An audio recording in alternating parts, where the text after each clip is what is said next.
ومن أحسن قولا ممن دعا إلى الله وعمل صالحا وقال إنني من المسلمين.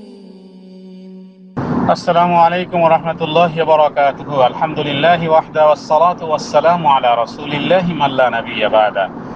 সম্মানিত এক দিনী ভাই জানতে চেয়েছেন যে জোহরের পূর্বে যে 4 রাকাত সুন্নাত নামাজ পড়া হয় এবং পরে 2 রাকাত সুন্নাত নামাজ পড়া হয়, তো এটি কি সুন্নাতে মুআক্কাদা? কেউ বললেন যে প্রথম যে 4 রাকাত এটি সুন্নাতে মুআক্কাদা নয়, বিধায় অনেকে জোহরের পূর্বের 4 রাকাত সুন্নাত নামাজ পড়েন না এবং শুধুমাত্র পরের 2 রাকাতই পড়েন এবং বলেন যে পরের 2 রাকাতই সুন্নাতে মুআক্কাদা।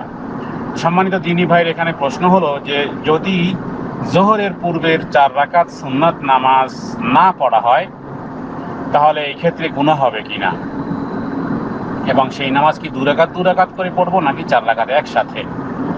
তো এখানে দ্বীনী ভাই মূল প্রশ্ন হলো যে নামাজটি সুন্নতে মুআক্কাদা কিনা, আর সুন্নতে মুআক্কাদা যদি হয়ে থাকে তাহলে না পড়লে গুনাহ হবে কিনা, এই হলো তার প্রশ্ন। হাদিসের আলোকে তিনি জানতে চেয়েছেন। আল জওয়াব বিল্লাহি তাওফীক। সম্মানিত দ্বীনী ভাই, জোহরের পূর্বে যে 4 রাকাত নামাজ এবং জোহরের পরে যে 2 রাকাত নামাজ, এই মোট 6 রাকাত নামাজ এবং আরও 6 রাকাত নামাজ দিনে এবং রাত্রে মোট 12 রাকাত সুন্নাত নামাজ, তবে সুন্নাতে মুআক্কাদা।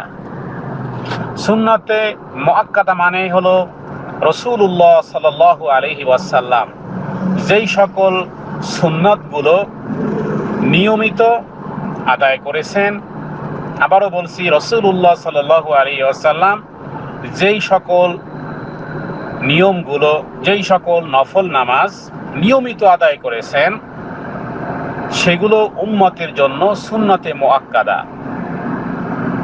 এবং এই 12 রাকাতে বর্ণনা হলো জোহরের পূর্বে 4 রাকাত এবং পরে 2 রাকাত, মাগরিবের পরে 2 রাকাত, এশার পরে 2 রাকাত এবং ফজরের পূর্বে 2 রাকাত। এই হলো মোট সর্বমোট 12 রাকাত নামাজ যা সুন্নতে মুআক্কাদা।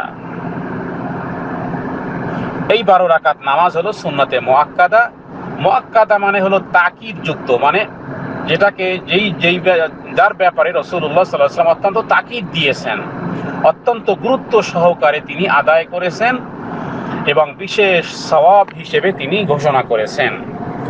যেমন এই 12 রাকাত নামাজের ব্যাপারে সুনানে তিরমিজির প্রথম খণ্ড হাদিস নম্বর 338 রাসূলুল্লাহ সাল্লাল্লাহু আলাইহি ওয়াসাল্লাম থেকে হাদিস বর্ণিত হয়েছে, বলা হয়েছে যেই ব্যক্তি নিয়মিত 12 রাকাত এই সুন্নাত নামাজ আদায় করবে, আল্লাহ সুবহানাহু ওয়া তাআলা বানাল্লাহু লাহু বাইতান ফিল জান্নাহ, আল্লাহ তাআলা জান্নাতের মধ্যে তার জন্য একটি বালাখানা নির্মাণ করবেন, আল্লাহ তাআলা তার জন্য বেহেশতে একটি ঘর তৈরি করবেন। আর এই 12 রাকাতের বর্ণনা হলো জোহরের পূর্বে 4 রাকাত আর পরে 2 রাকাত, মাগরিবের পরে 2 রাকাত, এশার পরে 2 রাকাত আর ফজরের পূর্বে 2 রাকাত। হাদিসটি ইবনে মাজার মধ্যেও এসেছে, তিরমিজির মধ্যেও এসেছে। এবার দেখুন এই 12 রাকাত নামাজের একটু বর্ণনা করি, আর তা হলো যেমন ফজরের 2 রাকাত সুন্নাত, এর 12 রাকাতের মধ্যে ফজরের 2 রাকাত সুন্নাতও আছে। ফজরের 2 রাকাত সুন্নাতের ব্যাপারে রাসূলুল্লাহ সাল্লাল্লাহু আলাইহি ওয়াসাল্লাম বলেছেন, ফজরের 2 রাকাত সুন্নাত দুনিয়া এবং তার মধ্যে যে সমস্ত বিষয়বস্তু আছে সব কিছুর থেকে উত্তম। রাকাতাল ফাজরি খায়রুম মিনাদ দুনিয়া ওয়া মা ফিহা, এটিও তিরমিজি শরীফের হাদিস। অনুরূপভাবে জোহরের পূর্বে 4 রাকাতের ব্যাপারে রাসূলুল্লাহ সাল্লাল্লাহু আলাইহি ওয়াসাল্লাম থেকে হাদিস বর্ণনা করেছেন তার স্ত্রী উম্মুল মুমিনিন আমাদের মা উম্মে হাবিবা রাদিয়াল্লাহু তাআলা আনহা। তিনি বলেছেন যেই ব্যক্তি জোহরের পূর্বে 4 রাকাত এবং পরে 4 রাকাত নামাজ পড়বে, আল্লাহ তাআলা তার জন্য জাহান্নামের আগুনকে হারাম করে দিবেন। এখানে জোহরের পরেও 4 রাকাতের কথা বলা হয়েছে। যাই হোক, তাহলে জোহরের পূর্বের 4 রাকাতের কথাও আছে। তাহলে বুঝতেই পারতেছেন যে এই নামাজগুলো আদায় করার ফজিলত কি, বিধায় রাসূলুল্লাহ সাল্লাল্লাহু আলাইহি ওয়াসাল্লাম এই নামাজগুলো গুরুত্ব সহকারে আদায় করতেন। তবে এবার আসি দ্বিতীয় প্রশ্নে, যে ভাই প্রশ্ন করেছেন যদি কেউ না পড়ে তাহলে গুনাহ হবে না? গুনাহ হবে না, গুনাহ হবে না এই কারণে যে আল্লাহ তাআলা দিন এবং রাতে সর্বমোট 17 রাকাত নামাজ আমাদের জন্য ফরজ করেছেন। ফরজ নামাজ কেউ যদি আলসেমি করে, ফরজ নামাজ যদি কেউ না পড়ে, তাহলে তার বিনিময়ে তার শাস্তি স্বরূপ তাকে জাহান্নামে যেতে হবে। সূরা মুদ্দাসসিরের মধ্যে আল্লাহ তাআলা যেভাবে করে বলেছেন, মা সালাকাকুম ফি সাকার, তারা বলবে ক্বালু লাম নাকু মিনাল মুসাল্লিন, আমরা নামাজ পড়তাম না। এই নামাজ কোন নামাজ? এই নামাজ হলো দিন এবং রাতের 17 রাকাত নামাজ, মানে ফরজ নামাজ আর কি। তাহলে সুন্নাত নামাজ বা সুন্নাতে মুআক্কাদা একই কথা। মূলত ফরজ বাদে যত নামাজ আছে সবগুলো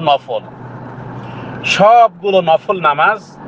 17 রাকাত নামাজ ব্যতীত সমস্ত নামাজগুলো নফল। নফল মানেই হলো অতিরিক্ত। এরপরে নফলকে ভাগ করতে পারি যে সুন্নাতে মুআক্কাদা, সুন্নাতে গায়রে মুআক্কাদা। সুন্নাতে মুআক্কাদা বলতে অতি গুরুত্বপূর্ণ সুন্নাত নামাজ, যেগুলো এই 12 রাকাত উল্লেখ করা হয়েছে, বা এই নামাজকে অন্য একটি নামও বলা যায়, তা হলো রাওয়াতেব, মানে কন্টিনিউ রাসূলুল্লাহ সাল্লাল্লাহু আলাইহি ওয়াসাল্লাম আদায় করেছেন। এই রাওয়াতেব, সুন্নাতে রাওয়াতেবও বলা হয় হাদিসের ভাষায়, অথবা আমরা বলি সুন্নাতে মুআক্কাদা। যাই হোক, আর যেগুলো এমনি সুন্নাত সবগুলোই নফল। যেমন আল্লাহ তাআলা কোরআনুল কারীমে সূরা মুজাম্মিলের মধ্যে বলেছেন নাফিলাতাল লাক, এগুলো সবই অতিরিক্ত। নফল শব্দের অর্থ হলো অতিরিক্ত। যাই হোক, এই ক্ষেত্রে সর্বশেষ প্রশ্ন হলো যে আপনি জোহরের নামাজ, জোহরের পূর্বের যে 4 রাকাত 2 রাকাত করেও পড়তে পারেন। আমরা একটি প্রশ্নের উত্তর দিয়েছি। আর এক সালামেও 4 রাকাত পড়ার কথা আবু দাউদের হাদিসে বর্ণিত হয়েছে, যেখানে জোহরের 4 রাকাত সুন্নাত বা সুন্নাতে মুআক্কাদা আপনি এক সালামেও আদায় করতে পারবেন। তো এই হলো সম্মানিত দ্বীনী ভাইয়ের প্রশ্ন। আল্লাহ তাআলা আমাদেরকে এই সুন্নাতে মুআক্কাদাগুলো, অর্থাৎ দিন এবং রাতের 12 রাকাত যে নামাজ, এই নামাজগুলো সঠিকভাবে আদায় করা তৌফিক দান করুক। যতটুকু পড়তে পারবে ততটুকুই তার জন্য সওয়াব হবে। যদি কেউ না পড়ে তাহলে এর জন্য গুনাহ হবে না, তবে অশেষ সওয়াব থেকে সেই ব্যক্তি বঞ্চিত হবে, অশেষ সওয়াব থেকে বঞ্চিত হবে। এর সাথে সাথে আমি আরেকটু কথা যোগ করে দিই, আর তা হলো আমাদের দেশে অনেকে এই নামাজ বসে পড়ে।